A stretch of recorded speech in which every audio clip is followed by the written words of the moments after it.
And good morning, everybody. Welcome. Hot Takes Goodman and Haertl. How are you, buddy? I am good, friend. How are you?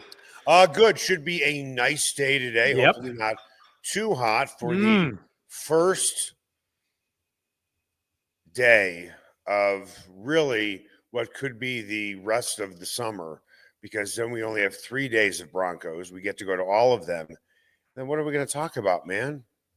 Well, we'll figure it out. I mean, we're never at a loss for words. So, we'll figure that out as we come. I think that Thursday is going to be a short day. It is. It's going to be a really short day. So, but we got Sean for 3 straight days. There will be information coming out of Broncos the next 3 days. Wait. Is that breaking news? Ooh. This being reported by Bruce Haertl. There will be information from Sean Payton back to you. Well, yeah, it sounds pretty simple, but sometimes Sean has information. Sometimes Sean is like, okay, let's just get this done. But he has warmed slightly to the process of the media here in Denver. Didn't have a lot of it in New Orleans. Didn't have a lot of it. He is now used to the volume. And generally the types. I think he's a bright guy. He understands the types of grounders that are going to be hit at him, and he's ready for them. So I would imagine that probably this week we'll get a little bit more meat on the bone. But whether it fills up the minute or the month and a half of no football and no nothing, well, that remains to be seen. That will test our creativity, right? There is a media appetite in New Orleans for the Saints. Mm-hmm. There is an undying hunger for media in Denver. Big difference. And the media needs to be fed, wants to be fed, demands to be fed. So when Sean Payton showed up in Denver with the Broncos, we're all like, what is with this guy? We need to be fed. Feed me. Like in Little Shop of Horrors. We need the blood. Feed me, Seymour. And he wasn't feeding us. And we were like, dude, you're cutting us out of practices. You're limiting our access. We can't report. We can't tweet, during practices. We're limited in what we can say. He, for the most part, and I say this without hesitation, that's a compliment to him because he gets the landscape out here. He's done a very good job of at least meeting us halfway, knowing there is a demand. And he sees it with the media throng that can probably only be rivaled by maybe a New York or Dallas a market. Yes. Yeah, something like that. No, you talk to our friend Jeff Legwold from ESPN.com, and he will tell you, and he's good about this and reminding me of this in particular, that the record for coverage for London trips has been the Denver media. Right. That's all you really need to know. And why that is different than, say, many other we've both been a part of the Kansas City Chiefs media, more on the fringes, obviously, than I've been here for the last 10 years. But it's nothing. It's active, especially since the Super Bowl runs. But it's nothing like the coverage that the Broncos get. Right. It just isn't. So anyway, but yeah, and to his credit, and I agree with you. To his credit, he has adapted to that. And obviously he had some experience doing media, national media, albeit, but that's kind of morphed into more of an appreciation for what we do. I've got no problems with Sean Payton at this particular point. Just don't. Yeah. Hey, real quick, I want to let you know that the best way to buy what you want at the price you want is at Roller Auction, the leader in Colorado auctions for over 45 years. On Wednesday, which is tomorrow, there's a police evidence auction featuring cell phones, tools, car stereos, televisions, computers, toys, printers, jewelry, and more. Online bidding is started at rollerauction.com. Get notifications about upcoming auctions at rollerauction.com. Get what you want at the price you want today at Roller Auction. Time now for the lead. The lead is presented by Smokin' Dave's Barbecue. It is not just the best barbecue in town, it is one of the best restaurants in town. You can find Smokin' Dave's Barbecue off 36th and Pecos. OTAs over the last couple of weeks. Today is mandatory. Yeah.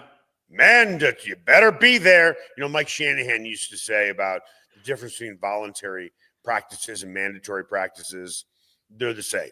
Just better be there. I mean, listen, Mike Shanahan essentially demanded that the media be at practices. He would take attendance at media, not personally go, okay, Bruce is here and Bill is here and Eric is here, but he'd have his PR staff do it. He would know who was at practice, who was naughty, who was nice, who decided not to show up, so on and so forth. But is there really a difference besides the word mandatory? Listen, you're going to have some guys holding out with other teams, right? I don't think anybody is holding out of mandatory minicamp starting today. But with that, is there really any difference to you in practice between the acronym OTA and the word minicamp? No. Yeah. In fact, Sean has indicated that it'll be, if we've been there for the OTAs, it's going to look very similar to what you see in the mandatory minicamp. The only thing that changes with the verbiage and mandatory is that it gives the team the right to fine a player if they decide to miss. The only player that missed was John Franklin Myers, and that was with the acknowledgement of Sean Payton, and they had communication. Everything is fine there. John Franklin Myers, one of those guys that is in a deal year. So, we'll see how that all plays out. But by all accounts, he will be present starting today. So it doesn't look like there's going to be anything interesting on that front. Everyone will be present and accounted for, and they will go through very much what they did for the last couple of weeks in OTAs. I'm going to ask you to work with me on this. Something just occurred to me as you brought up Franklin Myers. Peyton Manning's nickname, Sheriff, but when he got here, everybody started calling him PFM. What was that acronym? What does that stand for again? I don't know what yes, PFM. You yes, you do. Yeah. Yes, you do. Come on. I don't. We're on a podcast. This isn't broadcast. I'm not. I will leave you to say it. I'm not. No, okay, Alex, come on in. You could do it. Alex, what does PFM stand for? Peyton freaking Manning. What is there it? You go. Peyton freaking Manning. How come it's not John fucking Franklin? How come we don't say that about him? Well, I mean, because he's not at the level of respect. I think we should.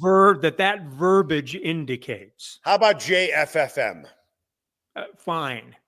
Will that work? Did I just take the show hostage by going down this road? No, you're fine with it. This is your bailiwick. You like this? You know what it is? I feel like, by doing a podcast, not doing TV, not doing radio, we have been kind of cut loose because you have such a potty mouth that I'm surprised that you haven't put your foot on the swear word road. Have never done it once in my career that I'm aware of. Either have I. Yeah. Never. Yeah. And it's never even come close to slipping. No. It's just, you're right. I am salty. Yeah.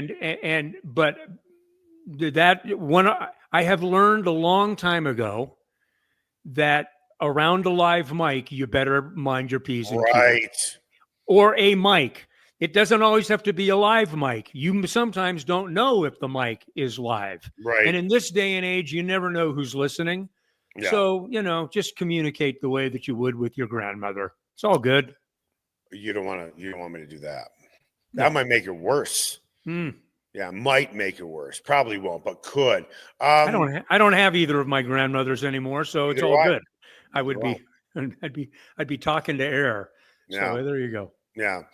Getting back to what we were talking about, swear words. What George Carlin said, the 7 words you couldn't say on television. Let's go through those. Okay, Bruce. Yeah, I'm kidding. All right, with that, we have watched the OTAs. We've been invited to 2 practices.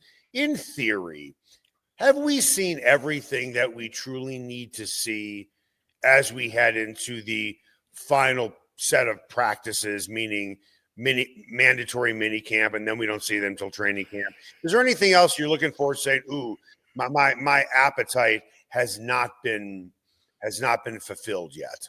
No, I think that what we were looking for is about what any fan probably would have gone out there and looked for. First thing is Bo Nix. How's he looking? I mean, and that box is check.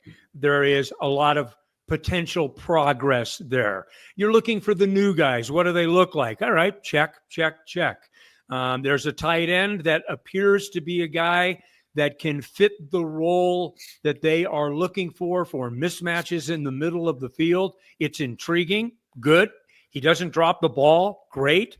RJ Harvey is an intriguing talent with good quicks, change ability, cutting ability, low body, low strength, low center of gravity, and really good speed with explosiveness. So that's intriguing. And that's about it. I mean, other than that, there's really not that much until we get to pads. We'll get to the early part of installs at the beginning of training camp, and then when pads come on, things get much more interesting, and the ultimate truth serum comes out. So we look at this defense and we say, okay, they're going to be better, or we believe that they're going to be better. They certainly added more talent. Let's see how the injury situation plays out with Dre Greenlaw. Let's see how it plays out with Alex Singleton. Right. And by the way, that just happens to be the middle of your defense. I wanted to talk about this later on in the podcast, but let's just jump into it right now since we brought up both names. If both those guys are healthy and they play like we've seen them play in the past, does this potentially really good defense become like scary good defense? Yeah. I mean, yeah. If the only question that you have right now going in is that inside linebacker, is this Super Bowl winning defense with an offense that can make some mistakes, doesn't have to be great? Is it that good? Well, that remains to be just seen. Living in the bubble of, okay, we know these guys as players, we know them as people, we like them. Maybe we're a little too close to them. The old saying, you know, we can't see the forest because we're so close to the trees, and we've been drinking each other's media Kool-Aid. And that's a fair question to ask, and good for you for asking it. Here's what I would say. How many more rooms in the NFL have better outside linebacking pass rushing? How many others had 2 double-digit sackers a year ago? Let me answer that. How many teams? Jonathan Cooper had double-digit sacks, right? Yes, 10.5. I can tell you there isn't a team in football that had 3 guys with double-digit sacks. Exactly. So the answer is no one. The answer is no. All right, so that's the first group. Now I will say this. The defensive front has got to be better against the run. That is a question for me. Now, I think they've got guys to do it. They've got more depth. They've got the experience of a year ago, all of those things. I think they can be better against the run. But after inside linebacker and the health of 2 guys that, if they are healthy, and that's with a capital I and a capital F, it really answers all of your questions as it relates to inside linebacker. The talent is there. The question is the availability going to be there? That's the question. This is why the Broncos are going to have to be better against the run, because teams aren't going to want to throw on them. No. This is what can make this team especially dangerous. You know, I guess there are a lot of different ways that you approach complementary football. Mm-hmm. You know, great running game, great defense, keep the score. It's not so much keep the score close because you don't want to score points. You want to score as many points as you can. Yeah. But if your defense can hold teams and you can just grind a team out on the ground, right? You win a lot of football games that way. You don't have to have this great aerial attack. No. But think about what this team can look like if they're going into third quarters and fourth quarters with leads. Yeah. Then you unleash the dogs of hell. Yeah. Quoting one of my favorite, if not my favorite poet, Charles Bukowski. Stick with Bukowski. Somehow, some way, I knew over the course of my career, I could get Charles Bukowski's name into a television sportscast, nice, possibly a radio show or podcast, right? Well, so here Charles we are. Bukowski, Unleashing the Dogs of Hell. Well, actually, are you familiar with him at all? I'm totally going off the rails here. No, I am familiar with Blutarski. No, from Animal House, but Charles Bukowski. Yeah, and maybe I'll go to my library and get the book. It's called "Love Is a Dog from Hell." It's just a bunch of poetry. Gotcha. But I digress. I will say this. Yeah. I like the fact that you have some poetry around. That's good. That's very nice. And last night I was reading a little Deepak Chopra and Marianne Williamson. Well done. Well, the reason why was I am trying to find my golden center, which How's now that going? is engulfing my root chakra. I'm very spiritual.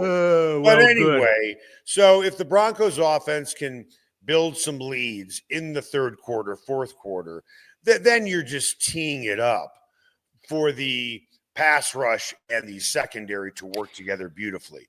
So getting back to your original point, they're going to have to be better against the run because that's where teams are going to see them vulnerable. Not because they are vulnerable there, but they don't want, like let's make a deal.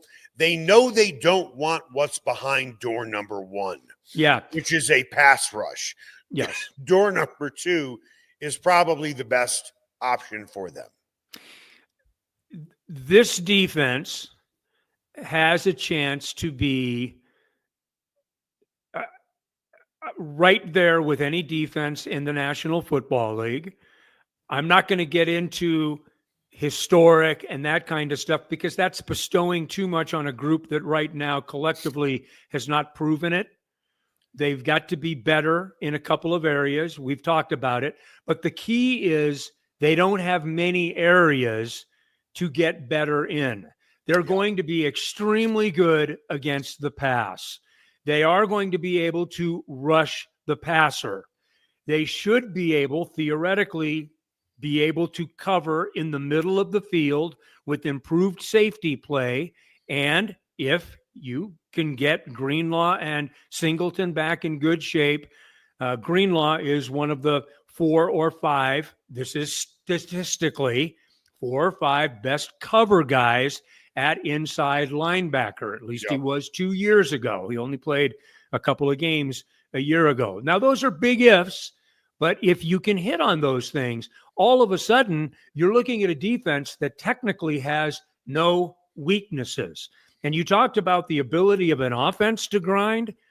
The ability of a defense to grind you down is no less important with their pressure and the pressure that they bring. And not just from the edges, but Vance Joseph has one of the highest blitz rates in the National Football League. He likes to bring pressure, and he brings it from a lot of different places behind the line of scrimmage. He's very creative with it. Now, all of a sudden, you've got Jahdae Barron, who is a guy that was used very much in Texas's blitz package. And I'm not trying to compare the SEC to the NFL. I know it's a different game, but the player has been used that way. The player is going to be familiar with the concepts and what is being asked of him.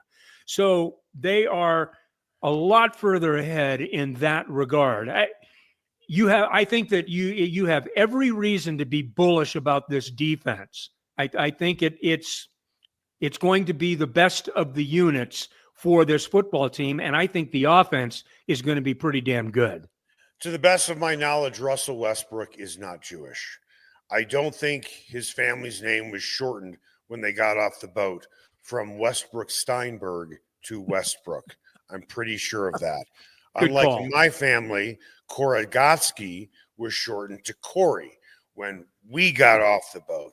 So I say that because even though Russell Westbrook is not Jewish, he might be saying the word shalom quite a bit for the rest of the season, for the rest of this year. Why? That's next.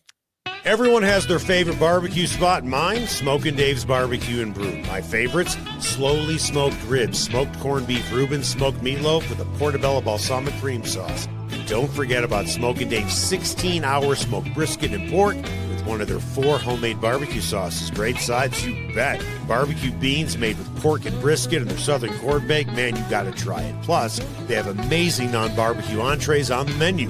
Go where I go, Smokin' Dave's Barbecue and Brew in North Denver. Ever wondered where city and county fleet vehicles go when they retire? Now's your chance to find out and score big. Imagine driving away with a great deal on a reliable vehicle. For over 45 years, Roller Auction has been the trusted source for government fleet vehicles and equipment. Trucks, SUVs, sedans, and more, all selling to the highest bidder. Don't miss out. Visit roller.bid/hot takes to get auction updates today. Your next vehicle could be just a click away. Spice up your next night out at Nola Jane and Lodo. Authentic Cajun cuisine like andouille sausage gumbo with dirty rice, crawfish etouffee, as well as 6 different po' boys like soft-shell crab and shrimp. Come in before or after a game at Ball Arena. Host a party or party on their rooftop deck overlooking Market Street during happy hour from 11 a.m. to 5. Plus, Nola Jane caters, delivers, and the kitchen is open late night. Make Nola Jane your new favorite spot to eat, drink, and party like it's Mardi Gras. Sasquatch and Wildcard Casinos in Blackhawk have another incredible promotion. They'll be giving away a pair of Spider Cruisers or over $15,000 in cash the weekend of July 18th, just in time for the Sturgis Bike Rally in South Dakota. That's right, your choice, cruisers or $15,000 in cash. Get finalist entries every 45 minutes from 10 a.m. to midnight during their daily cash drawing with a locked-up jackpot of $100 or more. Sasquatch and Wildcard Casinos, loose slots, great promotions, great food, and a family-owned casino that treats you like family. Everyone has their favorite sports bar. Mine, the Sportsbook Bar and Grill in Highlands Ranch in the DTC. Both locations are everything a sports bar should be. An upscale menu with 12 different burgers, outstanding wings, and my favorite, the Philly cheesesteak egg rolls. They've got every game on the NFL Sunday Ticket, MLB Extra Innings, NHL Center Ice, NBA League Pass, plus soccer, rugby, and UFC. Sportsbook is a hangout bar or great for private parties. The Sportsbook Bar and Grill in Highlands Ranch, the DTC, and coming soon to Parker. They are the sports bar. Ever wondered where city and county fleet vehicles go when they retire? Now's your chance to find out and score big. Imagine driving away with a great deal on a reliable vehicle. For over 45 years, Roller Auction has been the trusted source for government fleet vehicles and equipment. Trucks, SUVs, sedans, and more, all selling to the highest bidder. Don't miss out. Visit roller.bid/hot takes to get auction updates today. Your next vehicle could be just a click away. Welcome back. Hot Takes Goodman and Haertl. Before we get the segment going, want to tell you about Nola Jane's, one of my favorite restaurants in the entire city. Why? First of all, I love Cajun food, but some of the best meals, honestly, I've ever had, ever. And I've traveled all over the world like you have as well. One of the best meals I've ever had in my life is the blackened catfish over dirty rice with crawfish etouffee. Like, just even saying crawfish etouffee, I'm not going to, go overboard when I say this. I'm saying it's like I have a taste for it. You ever think about food and you're like, ooh, I'd really like that right now? Absolutely. That's what their crawfish etouffee is like. They have award-winning sausage gumbo, which is outstanding as well. 6 different po' boys. Wash it down with a hurricane. Hurricanes are usually loaded with a lot of sugar, especially when you go down to Pat O'Brien's in New Orleans. Here it's all fresh juices. I've had it before, and then I ordered another one, and then I think I ordered another one, and my daughter drove home. That's the beauty of having a daughter who can drive. I can have as many hurricanes as I want to, which I did. With that, you can go to Nola Jane. You can find them off of Market Street in Lodo. Time now for What's Trending. What's Trending is presented by Nola Jane in the heart of Lodo. No one does Cajun cuisine better than Nola Jane. Go see why their award-winning menu is the best in town. Jump into Russell Westbrook. The U.S. Open is going to be starting on Thursday. It always happens over Father's Day weekend. So an early happy Father's Day to you, Bruce. Thank you, sir. To you too. Have you read or heard about the 8th hole at Oakmont? Yeah, 290th par 3, right? 290? Yes. Yeah. Yes. Roughly 289 yards. Yeah, right. And there are pros pulling out drivers. Unreal. I haven't checked the landing area. We already know how difficult the setup and the greens are, how fast they are usually. Yeah, but the greens aren't what makes the U.S. Open unique. It's the rough, which will punish the greatest golfers in the world every time they're long and wrong off the tee. Right, but I'm trying to figure out how the hell you stop something on a 290-yard green away without a loftable club, because you can't create spin. So is there a fair area to land on than to chip and putt for par? It doesn't sound like a birdieable hole to me. I would lay up with a sand wedge to get the height that I need off that par 3. There you go. And then I would hit about 4 of them. And by that time, I'd probably get to the green. Well, and as long as I 3-putt, it's not going to be a snowman on my cart. Good. I like it. Well, I mean, we try to avoid those at all costs. So, correct. But yeah, very interesting. It's creating a lot of conversation at this point. Yeah. Okay. With that, according to a well-respected European basketball reporter, Tel Aviv is set to make Russell Westbrook, quote, an offer never seen before in European basketball. I understand it's good for the Nuggets cap for Russell Westbrook to skip town. They're still going to be in the first apron, even if he skips town. So, I mean, it's $3.5 million, right? Pardon me? It's $3.5 million. Right. So, yeah. Right. They still have, but actually, I believe to get under, if I'm not mistaken, and I could be mistaken. Honestly, the apron thing is really kind of difficult to understand. And I'm usually good at trying to, digest this stuff. When I look at numbers where they are today, where they could be, what the apron is, how much you're under, where you need to go over, yada, yada, yada. If my math is correct, I could be wrong. Right. And I'm sure that I am. By losing Russell Westbrook, if they do, they're only 1.2 million into the first apron. Yeah, I mean, his player option is only for $3.5 million. I say only because, I mean, Darren Saric is what, 5.6 or 5.8, something like that. So, but very interesting. Yeah, very interesting. Well, it's unfortunate Tel Aviv isn't interested in Saric, because maybe the two could be packaged together and I can drive them both to the airport. Well, with that, is it good for the overall performance of the roster as they try to win another title if Westbrook gets this deal and he takes it? I'm so middle of the road with Russell Westbrook. I love him when I love him, and I hate him when I hate him. He's that kind of player. There are more times that he drives me crazy than I'm looking forward to seeing what he has to offer. But I am not going to take credit away from him. There were times that he was a very influential and important player on the floor for the Denver Nuggets. But in the grand scheme of things, Eric, I can live without him. As I said during the playoffs about Russell Westbrook and David Adelman's use of Russell Westbrook is a live grenade.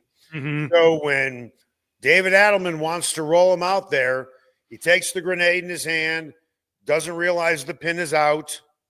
He throws it out there and he blows up the other team, meaning he plays well. There are other times where Adelman has no feeling in his hand and he doesn't realize there's duct tape on his hand. Right. And rolls it out, it's stuck to his hand, and he blows his arm off. Yeah. That is Russell Westbrook. You just don't know whether there's tape on your hand or there isn't, but you do know it's a live grenade. Yeah. I think that's an apt description. And I think that you move forward with it. I wish that you could package Saric and Zeke Naji. If you start doing that, and then Right. all of a sudden you're talking about $16.5 million, then it becomes a meaningful unloading. Of course, that's not going to happen. Saric has a player option, and Zeke Naji is under contract. So, but every little bit helps. So you almost sounded like a fantasy basketball guy. Okay, let's see if we can get Westbrook and Saric and Naji and make a trade to Tel Aviv, a completely different league. I like the Nuggets' chances. Yeah, absolutely. If I ever get to that point where I'm that far in the weeds, yes, get the weed eater out, okay? Get it out and use it. With that, listen, they needed Westbrook in the playoffs last year, certainly in certain games. They do not go game 7 against Oklahoma City without Russell Westbrook. But I think the thinking going into this season is you're going to have to learn to live without him if he leaves. And honestly, you want to live without him. Yeah. You want to find out if these young guys can sink or swim. And Russell Westbrook was nothing more than a life preserver to mask what these guys could do or maybe couldn't do. You need to find out. You need to drown with the guys that your future is invested in, not a guy who, can mask a lot of deficiencies because you don't have somebody who can do this or someone who can do that. But also losing Russell Westbrook, I'll tell you this, Aaron Gordon is not going to say what he said during the playoffs again. Right. You're not going to have, let's call it like it is about Russell Westbrook. Tremendous talent, Hall of Fame player, triple-double guy. That's what he'll be best remembered for, not winning championships. He's not a cancer. I think that's way too strong of a term. But I don't think anyone is lining up saying, got to get me some Russell Westbrook on my team. Not at this point in his career. With respect to Russell Westbrook, and I have respect for him, you want to be in a position where you don't need him this year. Right. I mean, you don't want to have to need a guy like Russell Westbrook. And to your point, and it needs to be underscored, you want to find the answers that you hope that you have sitting down that bench right now. And you hope that role can be filled by another player that you have supposedly drafted, developed, something about, and that you can move forward with. That remains to be seen. But no, Russell Westbrook just does not fit what the Nuggets are trying to do moving forward. Okay. So I know you're not a meat eater, and I'm going to try a analogy on you here. Do you like ketchup? Do you like ketchup? Yeah, I'm good with ketchup. Usually with fries. Okay. What do you like better, ketchup or barbecue sauce? Ketchup. Okay. So with that, you ate meat as a kid. Is that right? Yes. Okay. So with that, Russell Westbrook is ketchup to the Denver Nuggets. This is what I mean. You need to know whether certain guys on the bench are fillets or hamburger meat. You need to know. Okay. Yep. Russell Westbrook is ketchup, meaning he hides everything. You can hide the taste of hamburger with ketchup. You also hide the taste of a really good steak with ketchup. Get rid of the ketchup and see if the steak's any good. There you go. Get rid of the ketchup and see if maybe the hamburger meat is good or it's rotten. Just get rid of the condiments and see what you have in your freezer and if the meat's any good. I'm ready to move forward on that. Yeah, let's go. Do you think any contender would take him on if he decided to opt out? Forget about the Tel Aviv thing. Do you think any legit, because at the end of the day for him, if he wants a payday and this report is true, go to Tel Aviv. Tel Aviv is actually gorgeous if you've never been there. Okay. Go have a good time, hang out on the beach, and make a lot of money and help a team that, oh, by the way, has already won a championship. Actually, for Westbrook, this might be perfect for him. I don't think he's ever going to win an NBA title unless he does it here in Denver. But at least he might be able to win a title because Sure. he just won a title. Yeah, absolutely. I mean, I wish him all the best. I mean, he wasn't bad for the Nuggets. He was different ends of the extreme. He was that type of player, like he has been through much of his career, right? But to your point, what contending team at this point hasn't tried him? I mean, he was in Houston. He was with the Lakers. He was with the Clippers. I mean, look around. I mean, the guy has gone to a lot of different places since Oklahoma City. A contender just doesn't need the questions that a player like that brings with him. So the uncertainty. They don't need it. That's all. The reason why I bring up that point is the only real reason for him to stay in the NBA is to win an NBA championship. Yeah, right. And if you're not going to be on a team that can win an NBA championship, go chase down as much money as you can get. Sure. Now, maybe he still believes the Nuggets are a title contender. And they could be. Let's see what happens with the bench. But remember, every minute that Russell Westbrook plays, he takes away from finding out if a guy playing behind him can actually play as well, like a Jalen Pickett. I want to dive into this briefly. You actually covered this team, if I'm not mistaken. The Oklahoma City Thunder with Westbrook, Durant, James Harden. All three of those guys are Hall of Famers. Could you imagine what this team could have potentially done? Oh, by the way, throw in Serge Ibaka as well. Yeah. What this team could have potentially done if they all stayed together. They all wanted to get paid. I get it. James Harden was the first. And let's be perfectly honest. James Harden, lest people forget, was a sixth guy. Yeah, and was the sixth man of the year. That's exactly right. He was coming off the bench. But let's look at their careers for a minute and the reputations they each have. We've talked about Russell Westbrook and his reputation. The reputation for Kevin Durant, title chaser, can't win on his own, always has to join another team. You can't build around him. He wants to go someplace that already has a built-in championship chance, like Golden State. Didn't work out in Brooklyn, couldn't build around him, wherever the hell else he has been. Then you have James Harden, whose Achilles heel are game sevens. The knock on him is in the biggest games, he disappears. Which of those three reputations would you not want said about you? You are not good in the biggest game of your life, a game seven. You are constantly chasing a championship, but you can't win on your own, and nobody wants to build a team around you. And when they do, you get unhappy and you want to bolt. So all you're doing is chasing titles.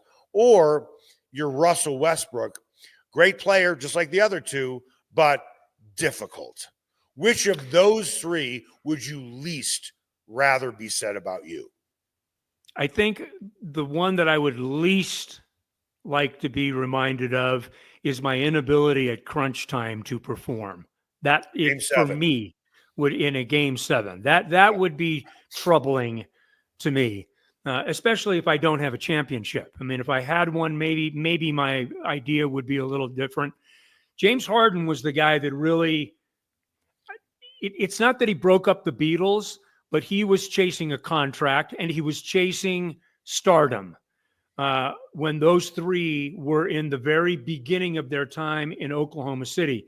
I think Stan Presti really learned a lot, the general manager of the Thunder, who is rightfully getting an incredible amount of credit for what he has done with the Thunder, and rightfully so.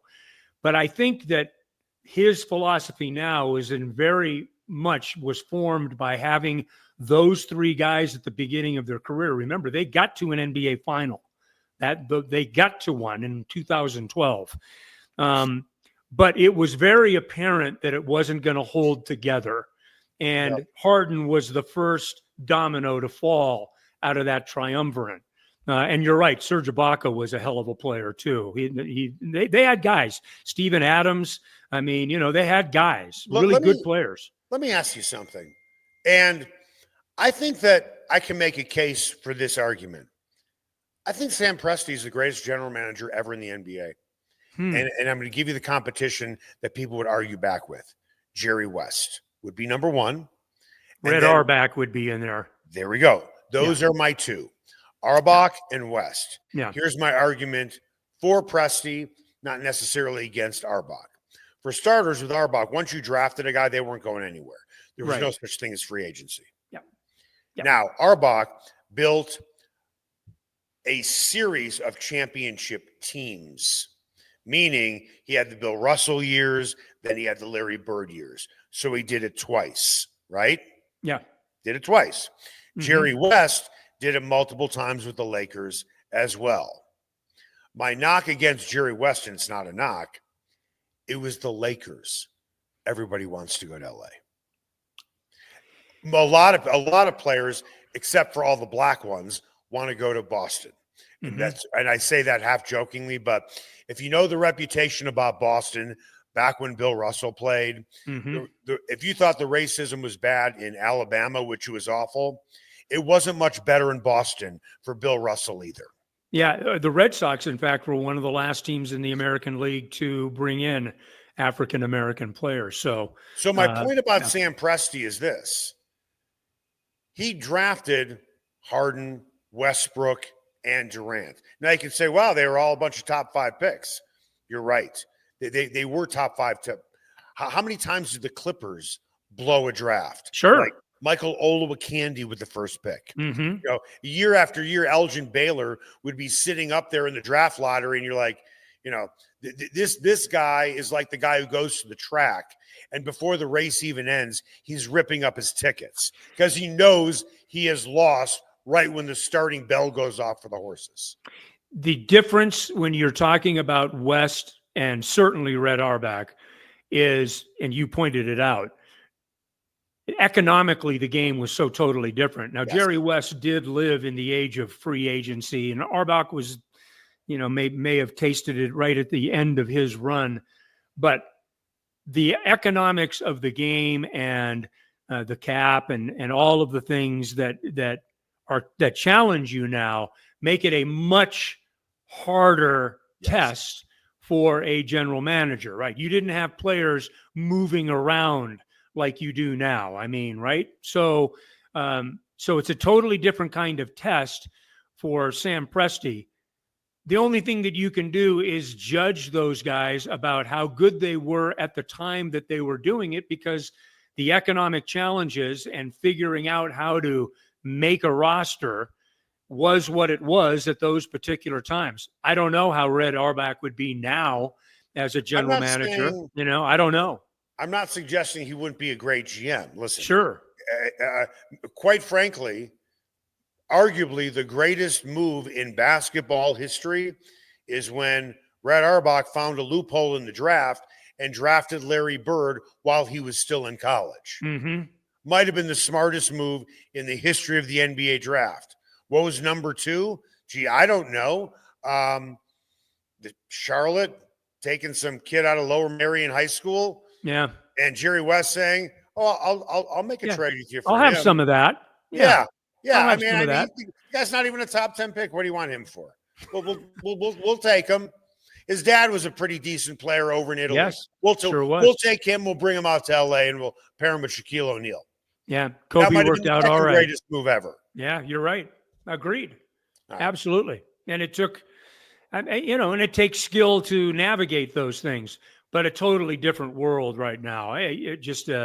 Stan Presti is at least this. He's the best in the NBA, and he's probably the best in the NBA by a fair shout. And we've all seen this coming. 2 years ago, you could see Oklahoma City coming. You knew the number of draft picks they had. You knew where they were picking. Then they make the trade for SGA. And, it was just a remarkable working of the roster that leads us to where they are right now. And they're going to have at least another couple of years with this type of team together. So I would be very surprised if Oklahoma City wasn't the favorite in the NBA for at least the next 2 years. And that's really saying something when you stop to consider the way that the game has been constructed right now economically. Right. The Nuggets were on the worst time to go into the aprons and the way that the new CBA has worked. You can make the argument that Oklahoma City timed it absolutely perfectly, and you give credit where it's due. Sam Presti knows what to do with draft picks. Yep. A lot of GMs do not. Real quick, because I know we need to go. I'll flip it around to hockey. Show me better guys in the draft. Okay? Show me better guys who draft in the last 10 years than Joe Sakic. He hit. Now remember, I'm only talking about just because you're picking in the top 10 does not mean for a minute. Right. That you hit on that pick. Right. Sure. Look at the Rockies. What was it, back in 2006, maybe? Something like that. They decided to take Greg Reynolds with the second overall pick in the draft. I believe you were covering the Royals at the time. Luke Hochevar, is that how you pronounce his last name? Yeah, out of Tennessee. He was the first pick in the draft. Yeah. Second pick was Greg Reynolds. And then the Rockies just happened to miss and not draft. They wanted Reynolds as their pitcher. So they skipped out on picking Tim Lincecum, Clayton Kershaw, Max Scherzer. And, oh, by the way, if they needed a third baseman, which they didn't, because clearly they had Ian Stewart, who was such a stud and completely underperformed his entire career and was a major disappointment, could have had Evan Longoria. Oh. But with that, getting back to Joe Sakic, first pick, hit on McKinnon, hit on Makar, hit on Landeskog, hit on Rantanen, hit on all four of those guys. Duchesne might have been a little bit of a disappointment. But still, to hit on four guys like that, two of them are slam dunks for the Hall of Fame. One is a borderline guy, but I think he probably will get in Rantanen. McKinnon's in, Makar is in, Rantanen is likely in, and Landeskog probably won't get in. But at least they have their captain. But he's been their captain. Think about that track record. Unreal. That is a track record like Westbrook, Durant, and Harden. You're right. Same Very thing. much so. Yep. Same thing. That's going to do it for us. Hot Takes with Goodman and Haertl. We're going to be out at mandatory minicamp today. Mm-hmm. We will have our hot take reports on them as we dive deep into who might be the fourth offensive tackle on this team. How big of the best possible? What's that? It's June, buddy. It's June. Make it the best possible day you can.